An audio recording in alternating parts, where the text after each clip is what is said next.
하나님의 말씀은 이사야 16장 1절에서 5절까지 교독합니다. 계속해서 15장과 이어서 16장도 모압에 관한 하나님의 예언입니다. 16장 1절 너희는 이 땅 통치자에게 어린 양들을 들이되 셀라에서부터 광야를 지나 딸 시온산으로 보낼지니라. 모압의 딸들은 아르논 나루에서 떠다니는 새 같고 보금자리에서 흩어진 새끼 같을 것이니 새 새끼 같을 것이라. 너는 방도를 베풀며 공의로 판결하며 대낮에 밤같이 그늘을 지으며 쫓겨난 자들을 숨기며 도망하는 자들을 발각되게 하지 말며 나의 쫓겨난 자들이 너와 함께 있게 하되 너 모압은 멸절하는 자 앞에서 그들에게 피할 곳이 되라. 대저 토색하는 자가 망하였고 멸절하는 자가 그쳤고 압제하는 자가 이 땅에서 멸절하였으며 다윗의 장막에 인자함으로 왕위가 굳게 설 것이요 그 위에 앉을 자는 충실함으로 판결하며 정의를 구하며 공의를 신속히 행하리라. 하나님 은혜를 감사합니다. 오늘 이 말씀을 통하여서 하나님의 뜻을 바르게 깨닫게 하여 주시옵소서. 예수님 이름으로 감사하며 기도드리옵나이다. 아멘. 자, 모압에 관한 예언은 15장과 15장이 좀 짤막하네요. 15장이 9절밖에 안 되네요. 15장과 그 다음에 16장 걸쳐 두 장에 걸쳐 이어집니다. 그러나 분량으로 보면은 한 장 정도밖에 안 되겠네요. 보통 평균으로 한 20절 정도 된다 그러면은 자 계속해서 모압에 관한 하나님의 예언입니다. 13장에서 23장까지는 열방 세계 여러 나라들에 관한 주로 이스라엘과 연관이 된 주변 국가들에 관한 하나님의 심판 예언입니다. 심판 예언인데 자 그런데 오늘 우리가 읽었던 1절에서 5절은 모압에 관한 기사 가운데 중간에 있잖아요. 15장 1절에서 9절 그 다음 16장 그 중간에 지금 여기 있는 여기 1절에서 5절인데 여기에 보면 뭐가 등장하냐 하면 다윗의 장막이 등장하고 그 다음에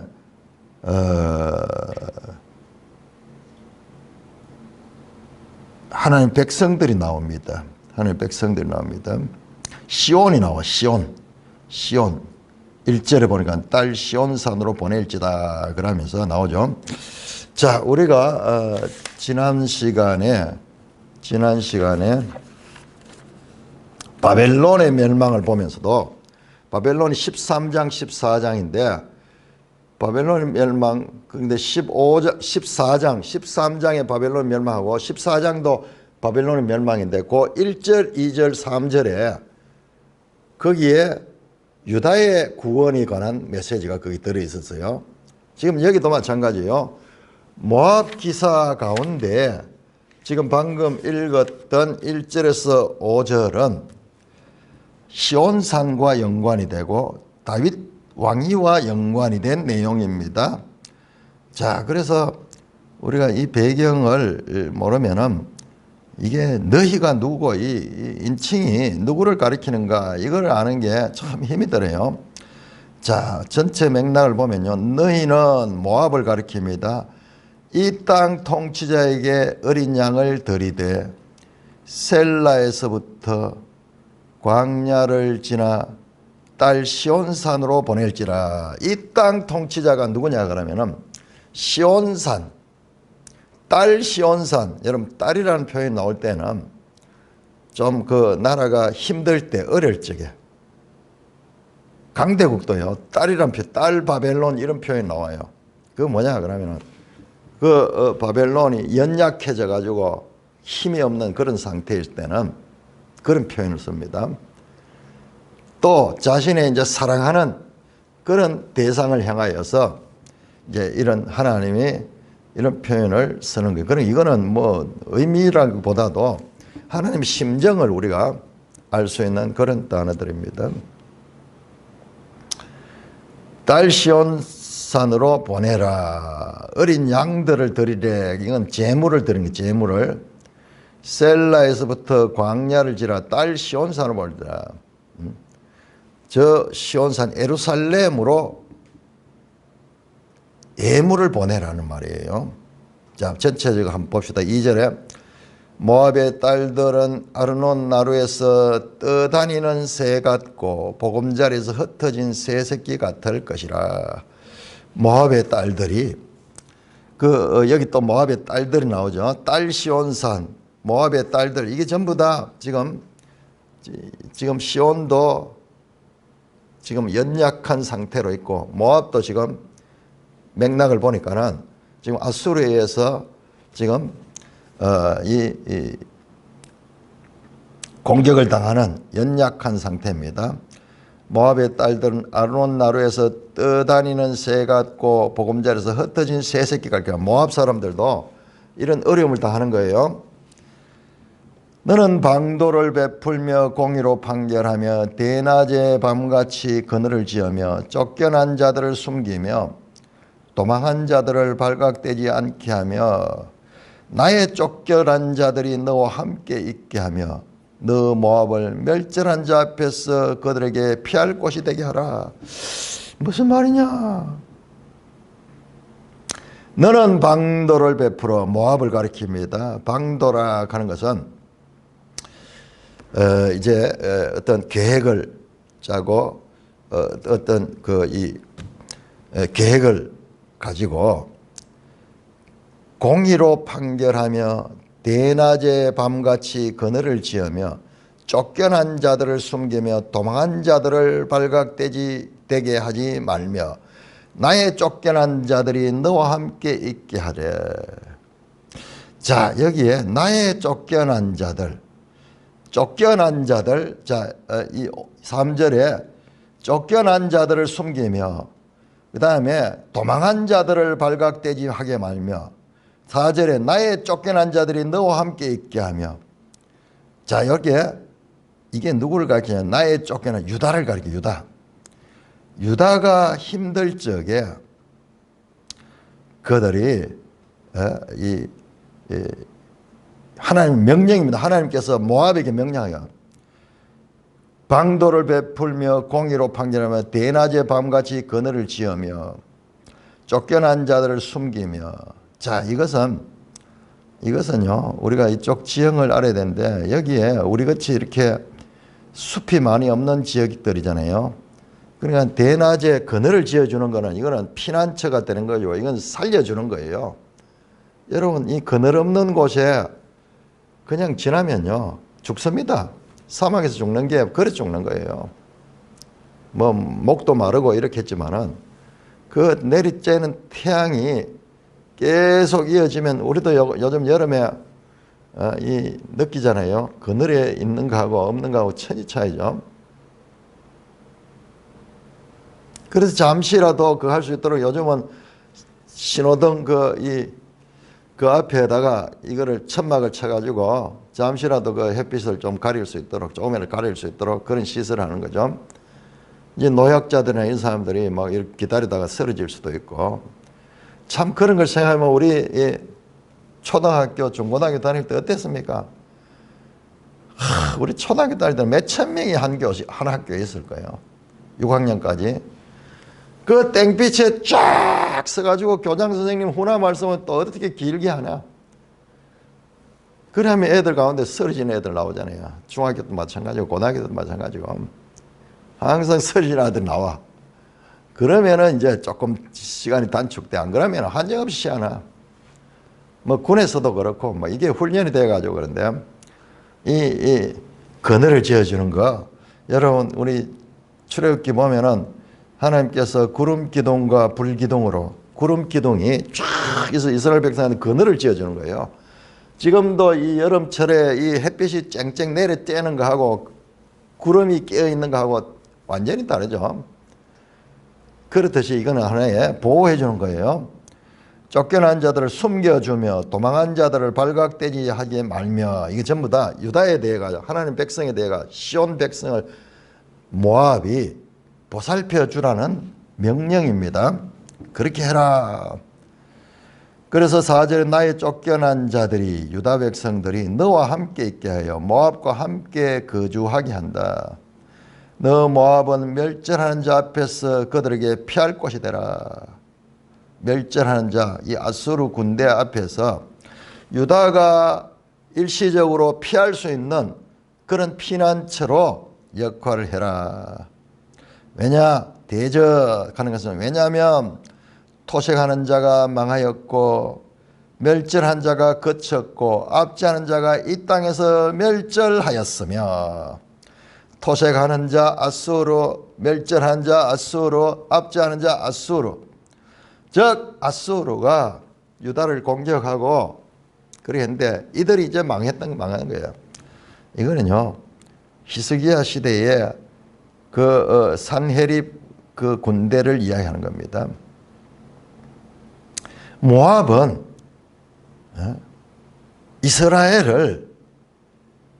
이스라엘에게 1절에 어린 양들을 드리며 시온산에 그런 제물들을 보내라.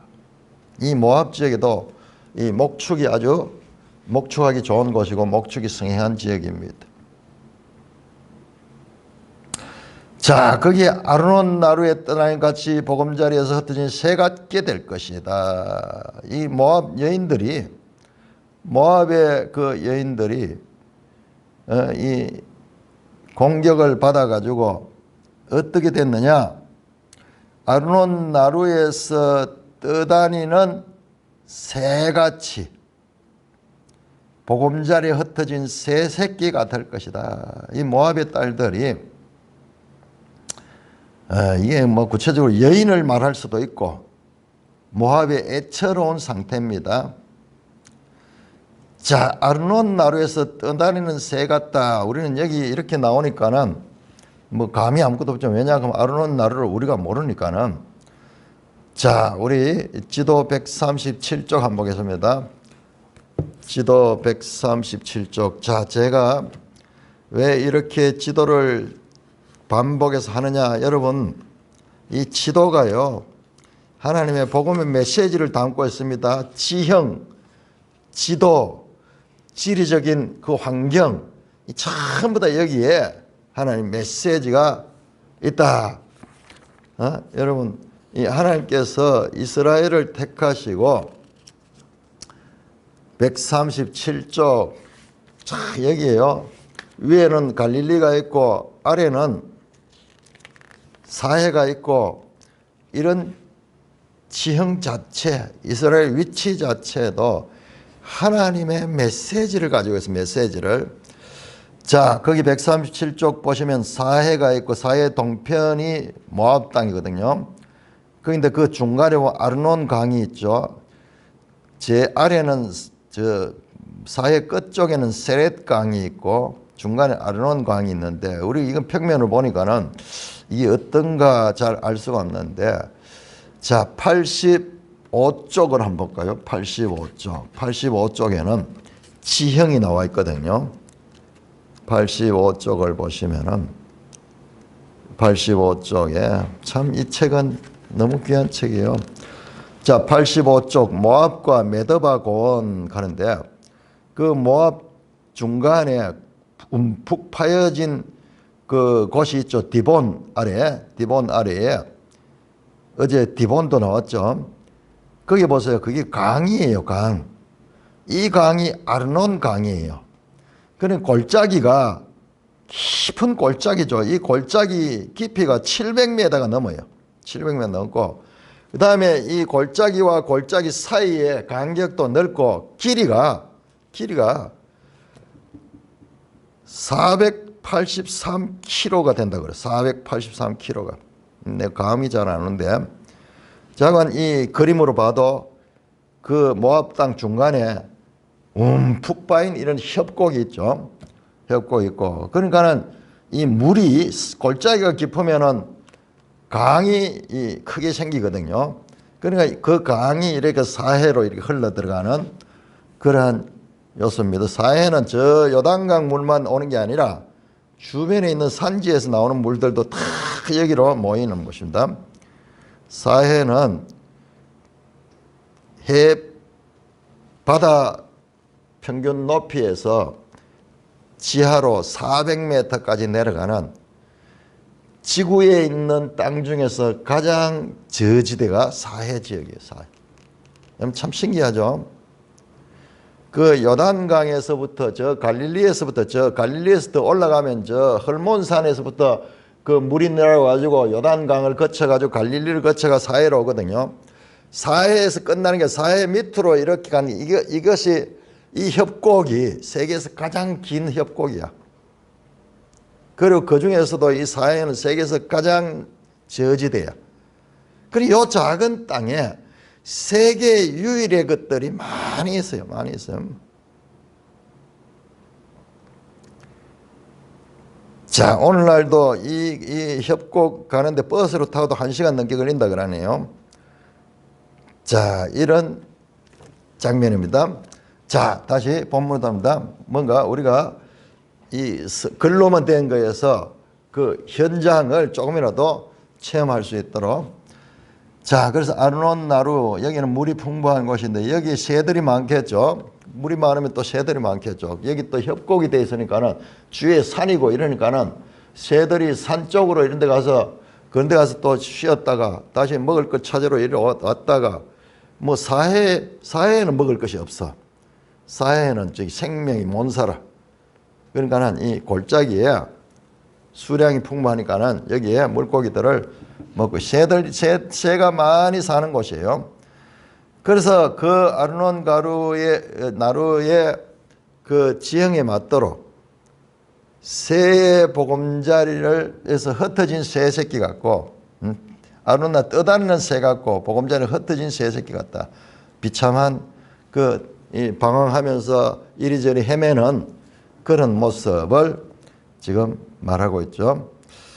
자, 그러면서 3절에 너는 모압은 그 하나님 백성들 유다에게 이 피난처가 되어줘라. 그들을 도와줘라. 왜냐? 대저 토색하는 자가 망하고 멸절한 자 그치고 압제하는 자가 이 땅에서 멸절했다. 자, 이 아수르가 영원하지 않다. 그러니 그 유다를 도와줘라. 1절에는 어린 양들을 시온산으로 보내라. 유다와 화칭하고 유다와 연합하라 라는 말입니다. 사실상 이 모압은 롯의 후손들이잖아요. 롯의 자손들. 그러니까 이 유다의 아브라함 자손들과는 같은 셈족이고, 그리고 원래 이 한 가족이었죠. 하나님 관점은요, 그것까지 다 보는 거예요. 우리는 지금 현재 모압만 보고 이러지만은, 그 당시에 그런 관계였어. 그래서 서로 화친해라. 실제적으로요. 실제적으로 여러분, 우리 룻기가 배경이 어딥니까? 모압 땅이잖아요. 모압 땅. 베들레헴 사람 이 나오미와 그 남편 이름 뭡니까? 남편과 아들들이 베들레헴 사람이에요. 이들이 기근을 만나가지고 모압 땅으로 가서 살았던 이야기잖아요.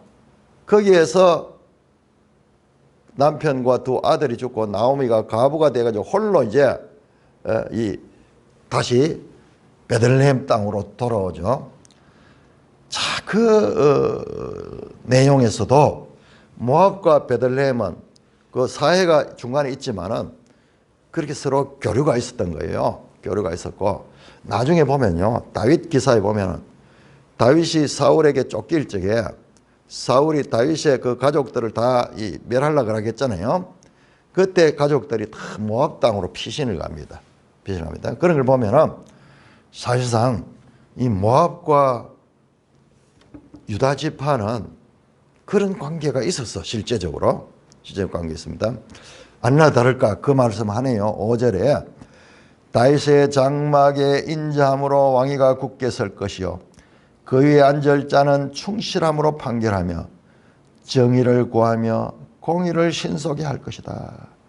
다윗의 장막하는 것은 이것은 다윗의 집을 가리킵니다. 다윗의 집 또는 그 집은 다윗의 이 가문을 가리킵니다. 다윗의 장막에 인자함으로 왕위가 굳게 설 것이요. 이 다윗 언약을 가리킵니다. 다윗 언약에 그 약속한 왕위가 하나님께서 사무엘하 7장에서 약속한 대로 지금까지 이어지고 있고 이게 끝나지 않는다. 영원할 것이다. 하는 약속대로 굳게 설 것이다. 그 위에 앉은 자, 왕이겠죠. 왕은 1차적으로 히스기야를 가리킵니다. 히스기야. 그 위에 앉은 자는 충실함으로 판결하며 정의를 구하며 공의를 신속히 행하리라. 충실함이다 하는 거 에메트 진리 그렇게 할 때 쓰는 거예요. 정의 미스파트 공의 체데크 많이 나오죠. 많이 나오죠. 진리와 공의와 정의 이 왕의 판단이 이렇게 했잖아요. 이게 아주 하나님의 뜻에 맞는 그런 왕입니다. 그러나 1차적으로 히스기야를 가리키면 궁극적으로 예수 그리스도를 가리키는 거예요. 그러니까 여기에 1절에서 5절은 이게 신약 시대도 여기에 들어가 있는 거예요. 신약 시대에. 신약 시대도. 그러니까 신약 시대에 이 이방인들 다 교회로 모일 수 있잖아요. 그런 의미가 있고 이 다윗의 왕자는 다윗의 장막에 인자함으로 그 앉는 자는 궁극적으로 예수 그리스도죠. 그러니까는 이게 교회 시대에 대한 예언도 이 속에 들어있다. 그러니까는 제가 말씀 선지자들의 시야가 같은 장이지만은 때로는 저 먼 미래, 때로는 가까운 현실, 그다음에 몇백 년 후, 이거는 메시아 초림 때, 심지어는 저 재림의 때까지 평면에서 한 장에서 뭐 구별도 없이 그냥 막 선포되니까는 우리가 이거를 측면에서 보듯이 그것을 시간을 분리해내야 됩니다. 자, 그렇게 모압과 그 유다의 관계, 모압 예언에도 그 중심에 유다가 있다라는 것을 우리가 알 수가 있습니다. 자, 그러니까는 이걸 왜 중요하냐 그러면요. 에레미야에서도 열방에 대한 심판 예언이 나오거든요. 에스겔에도 나옵니다. 그러니까 이건 아주 중요한 거예요. 열방에 대한 심판 예언은 이거는 선지자들이 반복적으로 하는데 그 내용을 우리가 잘 봐야 돼요. 그런데 우리가 그 읽어보면 사실상 막 잘 이해가 안 되는 건 지리한데 이걸 깊이 들여다보면은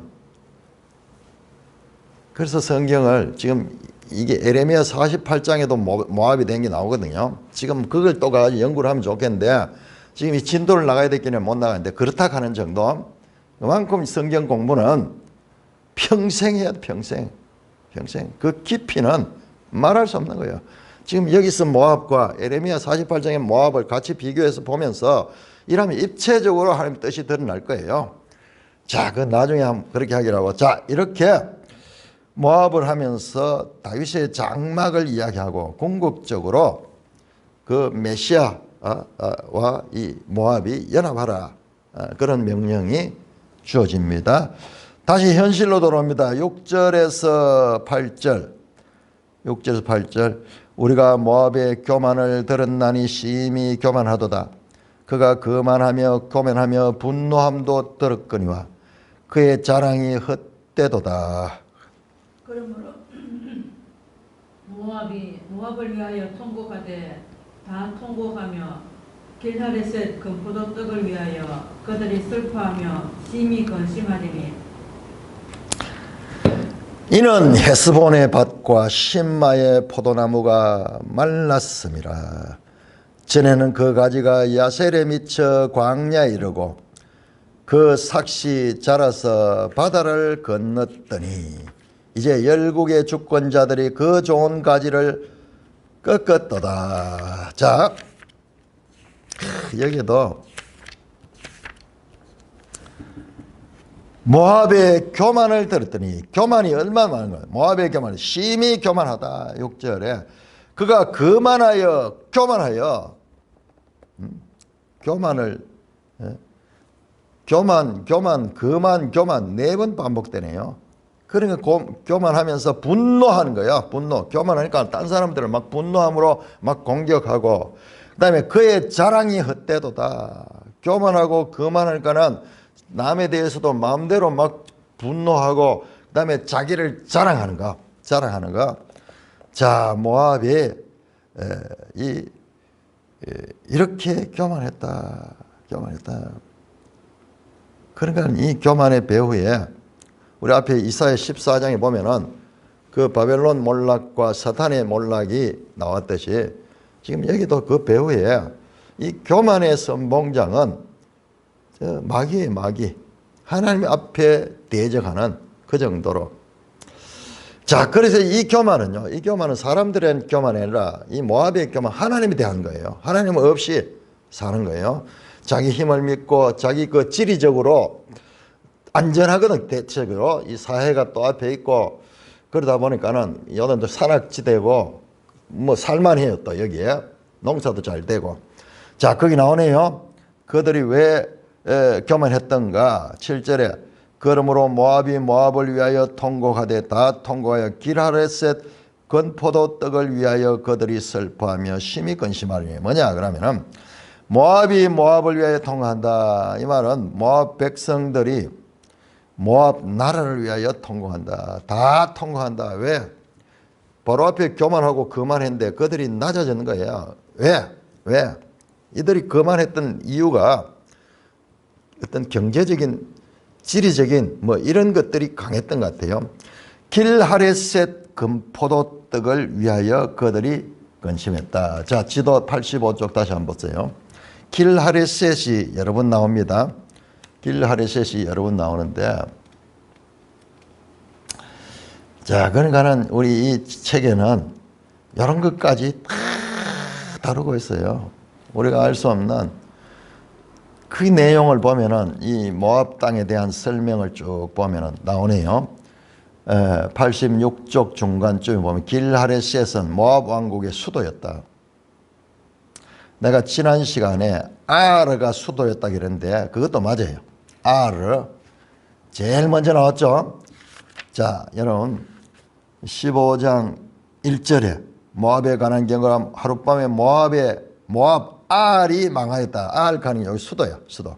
자, 그러면은 길하레셋 또 수도라 그래요. 여러분 수도라는 것은 바뀔 수 있습니다. 우리도 뭐 평양이 수도였다가 한양이 수도였다가 뭐 신라시대에는 수도가 경주잖아요. 그렇듯이 이 지형은, 지리적인 위치는 동일하지만 그 지명은 바뀔 수 있습니다. 그리고 수도도 바뀔 수 있습니다. 어느 그 왕들의 정책에 따라 우리나라 지금도 뭐 세종을 갖다 세종시를 수도로 하려고 그렇게 하고 있죠. 자, 그렇듯이 그래서 그런 겁니다. 근데 길하레셋이 여러 번 나와요. 나오는 길하레셋이 대표적인 도시입니다. 왜 길하레셋이 유명하냐? 길하레셋 금포도 떡을 위하여 그들이 슬퍼하며 심히 근심한다. 자, 여기 85쪽 지도에도 보면은 길하레셋이 나오죠. 아르논 협곡 아래로 길하레셋이 나옵니다. 자, 그래서 여기가 아주 이 대표적인 도시입니다. 우리 성경 하려고 그러면 이제 주변 나라들 형편까지 다 알아야 돼. 공부를 하다 보면 모를 수가 없게 돼 있어. 그래서 이쪽 지역에 이게 하나의 온 지구의 요게 모형인 거예요, 모형. 요걸 잘 알면 요 원리를 가지고 온 세상에 다 적용할 수 있는 그런 의미. 그러니까 이 지리적인 것도 우리가 잘 알아야 됩니다. 성경에 나오는 단어 하나, 지명 하나, 사람 이름 하나 허투루게 쓰여진 게 없어요. 이게.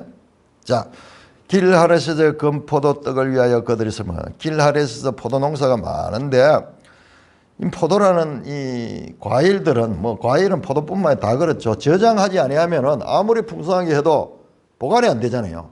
그렇기 때문에 다 못 쓰게 되잖아요. 그래서 포도 같은 경우에는 포도즙을 짜고 그 다음에 햇빛에 말려가 건포도를 만들죠. 건포도를 만들죠. 길하레스의 건포도. 우리나라에 요즘 많이 도는 건포도 미국에 캘리포니아산 건포도 나오죠. 캘리포니아가 그렇게 일조량이 많대요. 그래서 거기 말려가지고 그럼 말려면은 뭐 언제든지 오랫동안 유통할 수 있으니까는. 그래서 이 길하레스 건포도 떡을 위하여 그들이 설명해요. 아마 이 건포도에다 떡에다가 건포도를 넣어가지고 우리도 요즘 그런 떡 백설기 해가지고 건포도 넣는 경우 있잖아요. 자, 그렇게 그들에게 하나의 수입원이 되는 이 길하레스의 이 수확이 옳지 않다는 거예요. 그 다음에 나옵니다. 8절에 이는 헤스본의 밭과 신마의 포도나무. 헤스본 많이 봤죠? 헤스본 다시 한번 봅시다. 자꾸 익혀야 돼요. 137쪽. 특별히 헤스본은 중요합니다. 137편 7쪽. 자, 헤스본 사해 북쪽 끝에 거기 오른편에 헤스본 나오죠. 여기 왜 중요하냐 하면 여기가 모세 시대에 이 가나안 들어가기 직전에 이쪽 지역 모압 지역을 정복했잖아요. 그때 헤스본 왕 시혼 위로 올라가서 저 바산 왕 옥 거기 나오네요. 화살표 위로 에드레이 간데 거기서 바산 왕 옥과 헤스본 왕 시혼을 정복하잖아요. 이게 아주 유명한 사건입니다. 이게 두고두고 이야기하는 거예요. 그때 그 헤스본이 이 시온의 수도와 같은 곳이었죠. 그 헤스본 나오죠. 그러니 헤스본 신마 나왔는데 신마도 바로 근처에 있어요. 자, 그래서 헤스본의 밭과 신마의 포도나무가 말랐습니다. 그러니까 길하레셋의 이 농사도 제대로 되지 못하고 헤스본도 그렇고 그러니까 경제적으로 지금 궁핍하게 되는 거예요. 전에는 그 가지가 야셀에까지 미쳤다. 야셀은 어디냐 그러면 야셀 여기 나오네요. 137쪽. 야셀은 어디냐 그러면 그게 암몬 땅에 해당되는 거예요. 야셀. 그러니까는 국경을 넘어가지고 모압의 이 가지가 국경을 넘어가지고 암몬에까지 이르렀다. 이건 뭐를 이야기합니까? 창세기 49장에 요셉에 관한 야곱의 축복 가운데 그 가지가 담 넘어갔다 할 때 이건 풍요로운 걸 가리키는 풍요로운 걸. 자, 그 야셀까지 미쳐 광야에 이르고 싹이 자라서 바다를 건넜더니 바다는 사해를 건너면 어디 갑니까? 유다잖아요. 유다, 베들레헴 여기 있잖아요. 예루살렘, 베들레헴 뭐 이쪽이잖아요.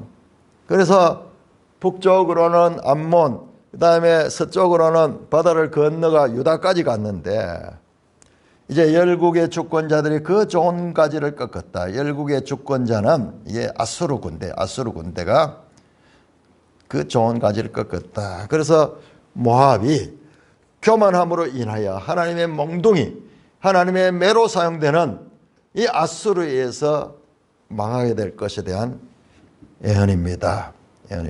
그러니까 제가 말씀드렸잖아요. 지금 이사야서를 보면서 이 아수르와 아람과 북이스라엘 그 당시에 국제 정세 BC 8세기 700년대 BC 8세기의 세계의 이 정세 이걸 모르면은 무슨 말인지 알 수가 없어요. 여러분 그런데 우리가 어떻게 그걸 다 아느냐? 놀랍게도 그렇게 어렵진 않아요. 왜냐 그러면은 우리 온 시대를 다 알아야 될 것 같으면은 정말 참 감당을 못 하겠는데 딱 특정 시대요. BC 8세기, 7세기, 6세기 요때 한 300~400년 요 기간의 역사를 잘해요. 아수르, 바벨론, 페르시아, 여기까지 구약성 나오고, 사실은 이제 다니엘서 같은데 헬라가 나와. 헬라, 그 다음에 로마까지. 요 나라가 뭐냐? 다니엘서 2장이 나오는 느부갓네살이 꿈에 받은 신상이 신상. 머리는 금이고 은이고 요게 전부 다 한 몸이야. 요 세상 나라를 대표하는 이 나라, 요 역사에 대해서는 우리가 잘 알아야 된다. 그거 없이 아무리 읽어도 구름 잡는 이야기밖에 안 돼요. 현실적인 구체적인 대상과 배경을 가지고 말씀을 한데 그걸 모르니까는 안 되죠. 그래서 교회에서 그냥 성경을 가지고 설교를 하는데 그냥 막 교훈적이고 윤리적인 이거 빼가지고 그렇게 평생 해봤자 이 본문의 참 뜻은 알지 못하는 거예요. 자, 다시 9절에서 12절까지 교독합니다. 모압을 위한 애곡. 모압이 망하게 되면 슬픔의 노래가 나오죠. 자, 9절입니다. 그러므로 내가 야셀의 울음처럼 신마의 포도나무를 위하여 울리라. 헤스본이여 엘랄레여 내 눈물로 너를 적시리니 너의 여름실과 내 농작물의 즐거운 소리가 그쳤음이라. 즐거움과 기쁨이 기름진 밭에서 떠났고 포도원에는 노래와 즐거운 소리가 없어지겠고 털에는 포도를 밟을 사람이 없으리니 이는 내가 즐거운 소리를 그치게 하였음이라. 이러므로 내 마음이 모압을 위하여 수금 같은 소리를 바라며 내 창자가 길 하셋을 위하여 걸어하도다. 모압이 그 산당에서 피곤하도록 봉사하며 자기 성소에 나아가서 기도할지라도 소용없으리로다. 자, 그러므로 내가 하나님께서 말합니다. 야셀의 울음처럼 신마의 포도나무를 위하여 울리라. 헤스본이여 엘랄레여 내 눈물로 너를 적시니 너의 여름실과 내 농약. 뭡니까? 농사가 완전히 하나님께서 망하게 해버린 거예요. 뭐 적군이 와서 다 이게 난도질 했을 수도 있고 하나님께서 가뭄을 통해서라든지 뭐 홍수를 통해서라든지 자관 유명한 농산지 신마, 헤스본, 엘르알레.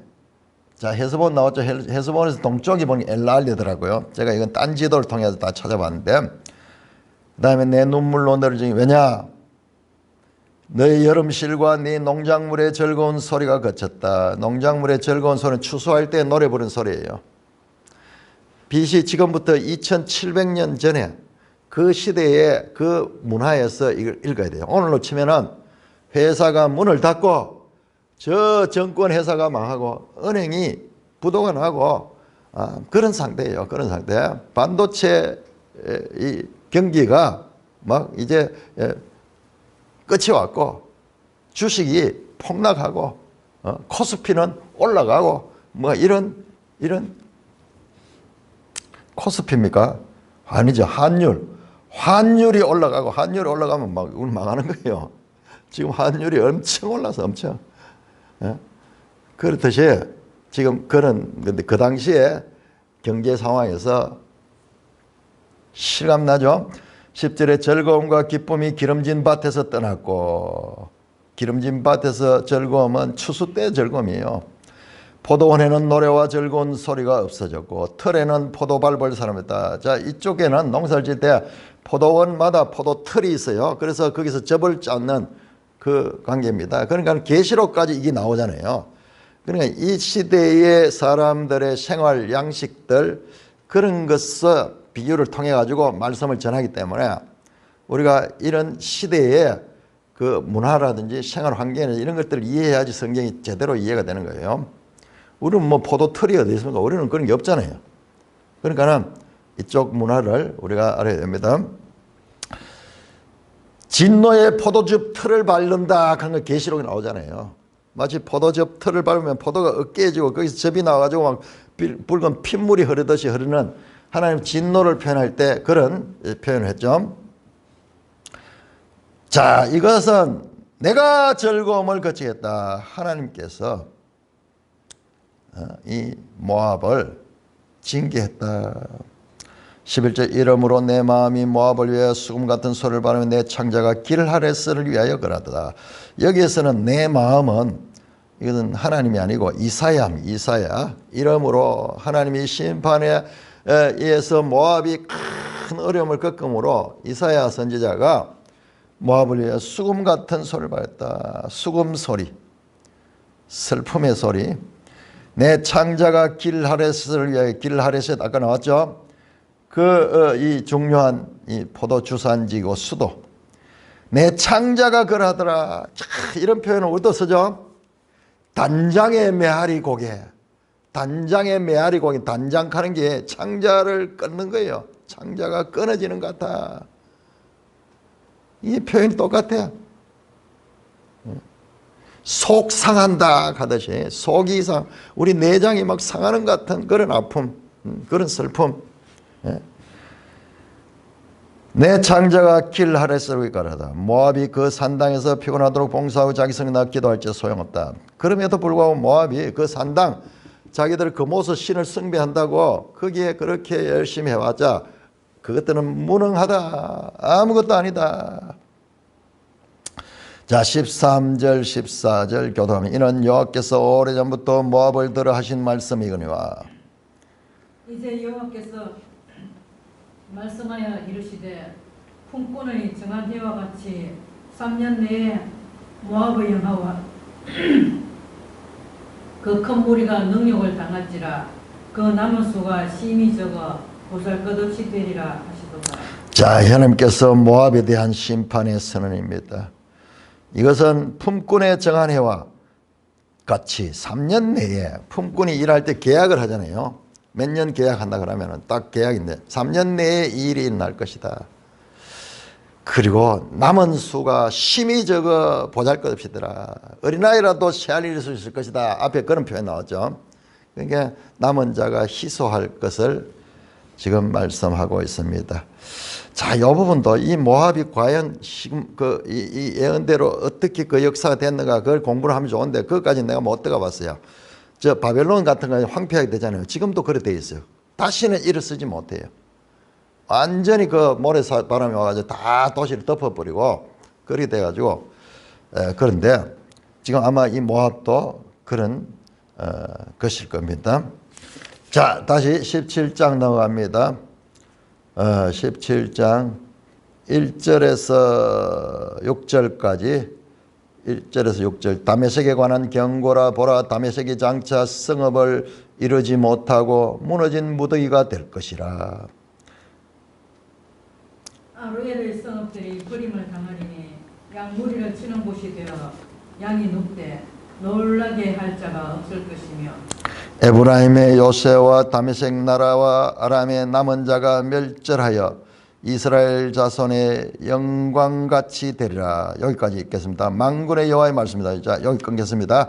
자, 이건 다메섹에 관한 경고가 나오죠. 그런데 이게 잘 봐야 돼요. 다메섹이 어디냐 그러면 아람의 수도거든요. 아람. 그런데 여기는 다메섹에 관한 경고이면서 동시에 에브라임에 관한 경고. 에브라임 뭡니까? 북이스라엘 사마리아 수도가 사마리아. 자, 여기 7장에서 나오는데 아하스 시대에 유다왕 아하스 시대에 아람 왕 르신 그 다음에 이스라엘 왕 베가 누구면 르말리의 아들이었죠. 이 둘이 동맹을 맺어가지고 유다를 공격했죠. 유다를. 그 이야기입니다. 이 배경을 가지고 있습니다. 이 배경을. 자, 그래서 그 나이는 다메섹의 이야기가 나왔죠. 그 다음에 2절에 아로엘의 성읍이 그런다. 아로엘은 북이스라엘에 있는 갓 지파 땅입니다. 갓 지파 땅. 북이스라엘 가리킨 거예요.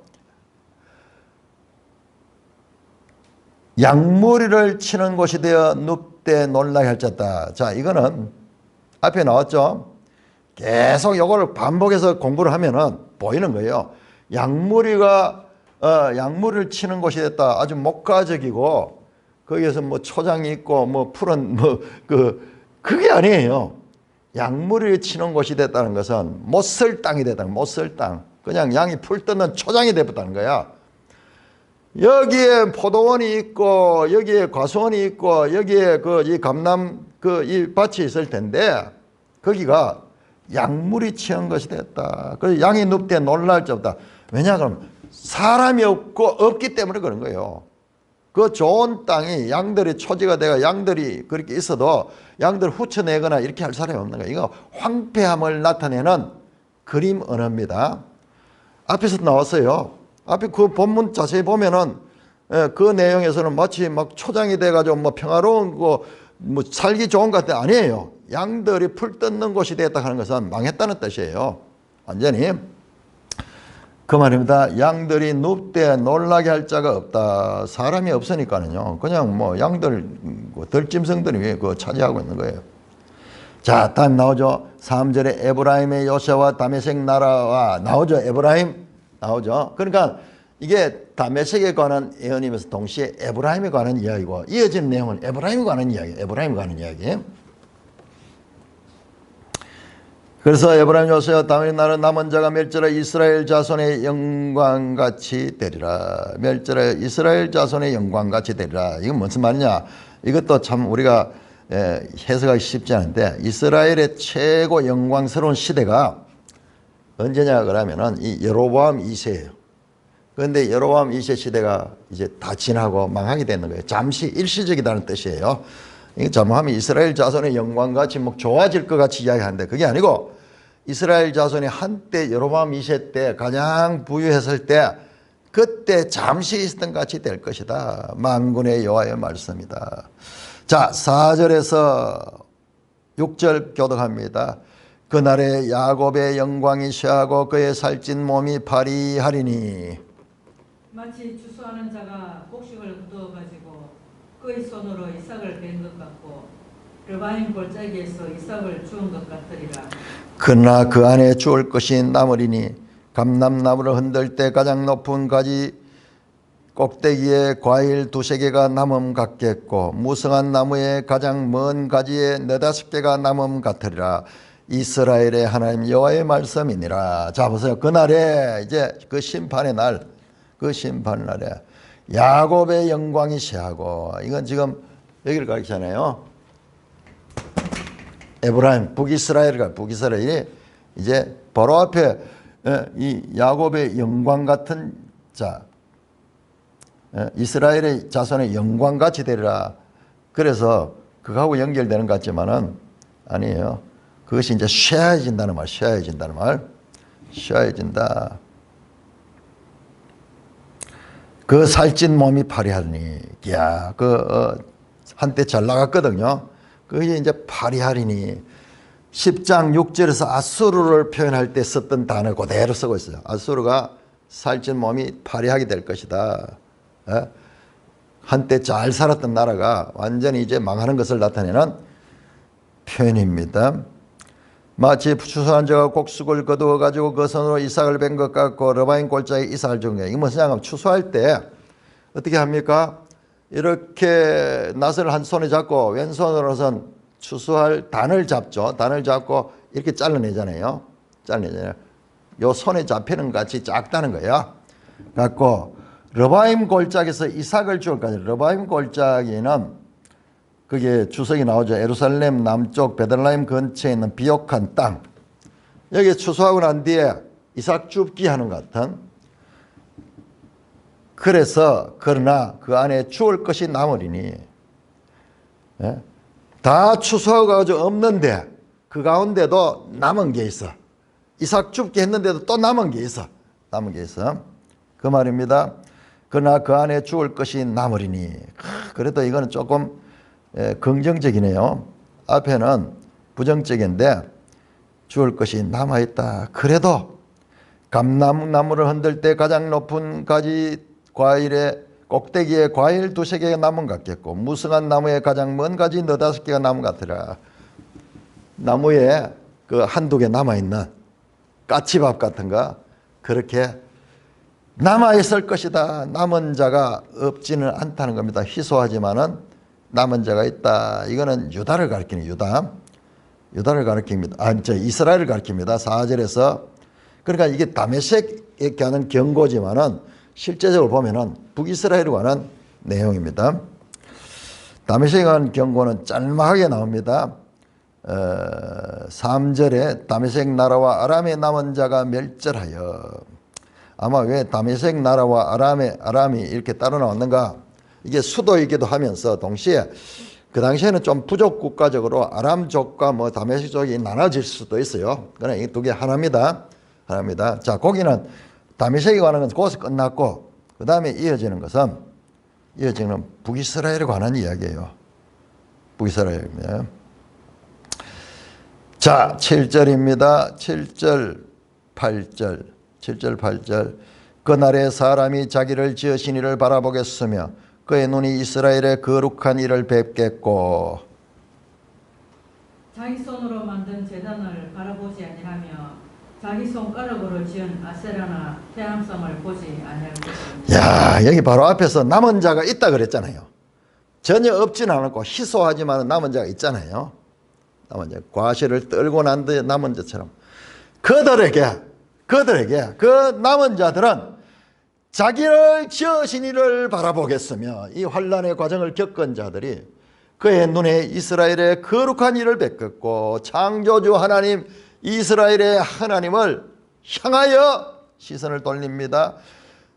자기 손으로 만든 제단을 보지 않고 자기 손가락으로 진 아세라나 태양상을 보지 아니할 것이다.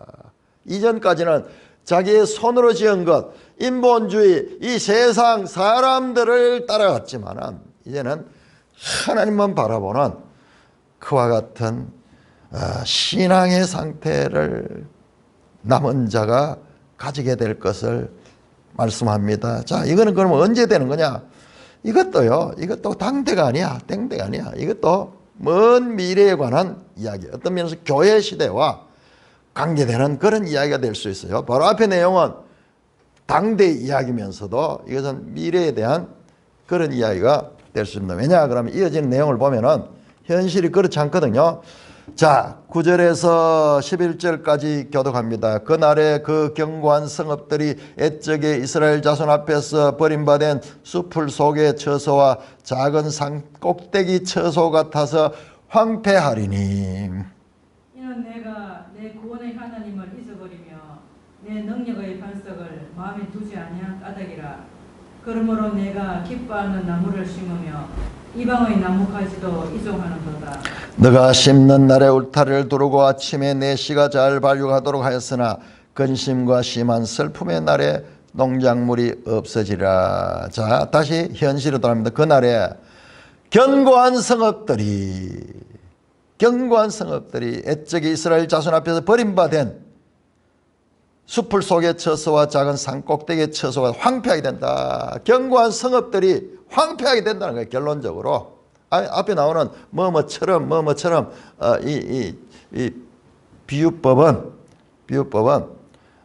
이 빼뿌리고 나면은 그냥 황폐가 된다는 거예요. 그 견고한 성읍들이 옛적에는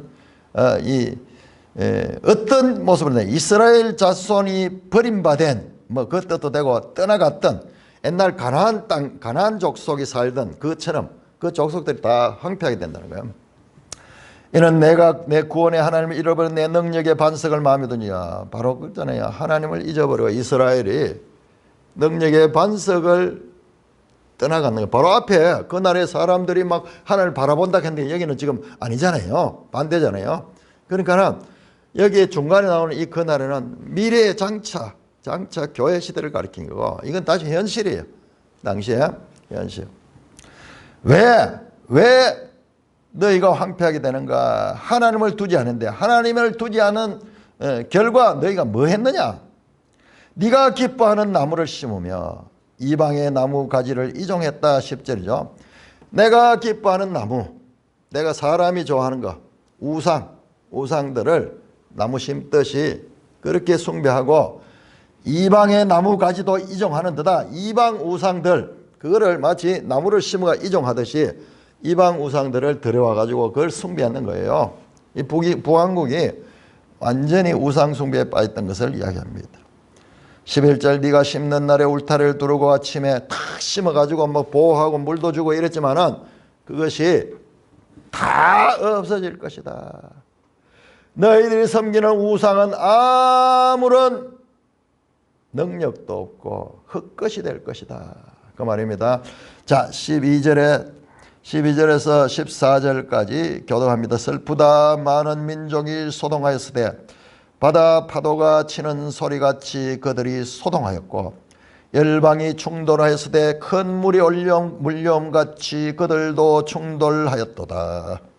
열방이 충돌하기를 많은 물이 몰려옴같이 하나 주께서 그들을 꾸짖으시리니 그들이 멀리 도망함이 산에서 겨가 바람의 앞에 흩어진 것 같겠고 폭풍 앞에 떠도는 티끌 같을 것이라. 보라 저녁에 두려움을 당하고 아침이 오기 전에 그들이 없어졌나니 이는 우리를 노력한 자들의 몫이요 우리를 강탈한 자들에 대한 봉이니라. 자, 12절부터는 완전히 차원이 다릅니다. 슬프다 많은 민족이 소동하였으되 슬프다 에카 많은 민족이 소동했다. 아수르 제국이 연합해서 많은 민족을 끌고 그렇게 쳐들어오잖아요. 바다 파도가 치는 소리같이 그들이 소동하였고 열방이 충돌했을 때 큰 물이 밀려옴 같고 막 전쟁하는 그 장면들 나라들 전쟁하는 장면 막 파도가 쳐가 충돌하는 것 같이 여기서 충돌하다 하는 것은 충돌이라는 표현도 되지만 이게 함성을 지르는 큰 소리를 지르는 거. 큰 소리를 지르면서 전쟁할 때 와 하면서 막 들어가잖아요. 그런 그 장면을 이야기하는 거예요. 13절 열방이 충돌하기를 많은 물이 몰려옴같이 하나 주께서 그들을 꾸짖으시니 그들이 멀리 도망하며 산에서 겨가 바람 앞에 흩어진 것 폭풍 앞에 떠도는 티끌 같다. 아수르 대군들이 그 연합군들을 이끌고 들어와가지고 정예 부대들이에요. 오는데도 흐트러짐이 없는 훈련된 부대들이 와서 저 아람을 정복하고 북왕국을 정복하고 이제 유다를 정복하기 눈앞에 있는 그 상태를 가리킨 거예요. 여러분 이 장면이 어디냐 그러면 이게 갑자기 주께서 그들이 막 큰 물이 몰려와서 공격을 하는데 이게 주체가 누군지 잘 안 나와요. 당하고 있는 이게 안 나옵니다 여기서. 근데 주께서 그들을 꾸짖으니 그 열방의 민족들 그 군대들을 꾸짖으니 그들이 멀리 동함이 산에서 겨가 바랍니다. 갑자기 하나님께서 막 그 이 파도가 몰려오는 같이 이 큰 창수가 몰려와서 모든 걸 쓸어가 버릴 때 그때 주께서 꾸짖으니까는 마치 예수님께서 갈릴리 바다의 풍랑을 꾸짖으니까 바람이 조용한 듯이 바로 그 장면이에요. 그 장면.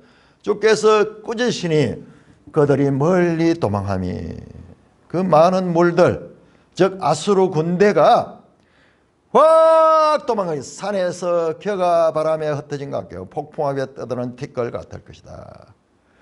그 맹렬한 기세를 가지고 모든 것을 쓸어버릴 듯한 그 세력들이 주님이 하면 꾸짖으니까는 그것이 바람에 날리는 기와 같이 티끌같이 흩어져 버립니다. 폭풍 앞에 떠도는 티끌이라. 야, 티끌도 그냥 티끌이야. 폭풍 앞에 떠도는 티끌은 뭐 정신 못 차리죠. 보라 저녁에 두려움을 당하고 아침이 오기 전에 그들이 없어졌나니 이는 우리를 노력한 자들의 몫이요 우리를 강탈한 자보다. 자 여기 나옵니다. 보라 그러면서 강조하는 거죠. 자 여러분 주석을 한번 볼까요? 이 내용이 무언가 산헤립의 아수르 군대가 하룻밤 사이에 갑자기 패망한 사건과 관련된 것으로 보인다.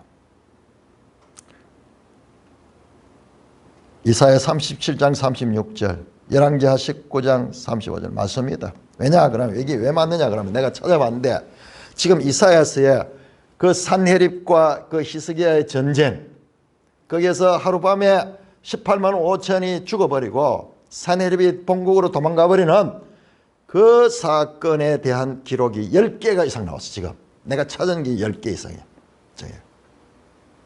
지금 북이스라엘 이야기가 있잖아요. 북이스라엘 망하지만은 그러나 남유다의 이야기를 북이스라엘 여기서 왜 하느냐 그러면은 하나님을 믿는 나라는 이렇게 위기 가운데서 승리한다는 걸 보여주는 거예요. 지금 북이스라엘을 교훈하는 거예요. 남유다도 똑같이 죄를 짓고 그랬지만은 그러나 히스기야 시대에 지금 이거잖아요. 아수르 대군들이 진치고 있다 하룻밤에 죽어버리는 그 사건, 도저히 믿을 수 없는 사건이죠. 우리가 믿을 수 없는 사건이에요. 정말 홍해가 갈라진 것처럼 그것은 믿기 어려운 사건이에요. 그러나 그것은 사실인 거예요. 왜? 하나님이 하신 일이기 때문에. 그래서 이 반복해서 그걸 강조하는 거야. 그 기사가 한 번만 나오면은 뭐 어떻게 기록하면서 그럴 수도 있겠다 싶지만 이거는 마치 홍해 기사처럼 홍해 기사를 하나님께서 계속 활용하잖아요.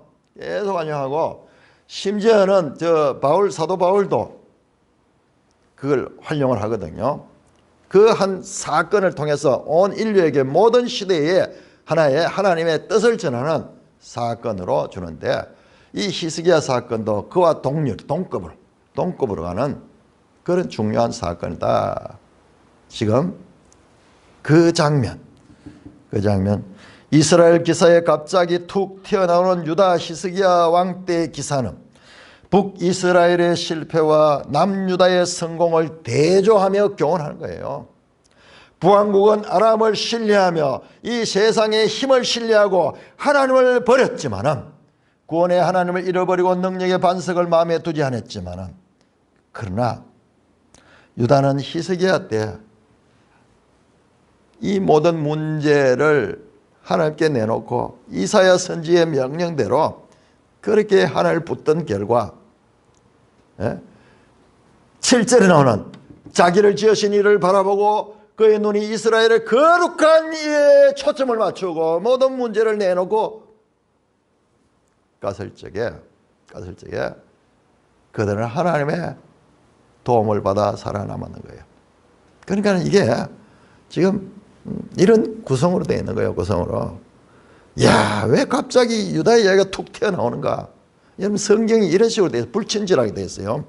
불친절하게 되어 있는데 그 목선, 그것을 깨닫는 목선 우리한테 맡겨놨는 거예요. 우리가 금을 찾듯이 은을 찾듯이.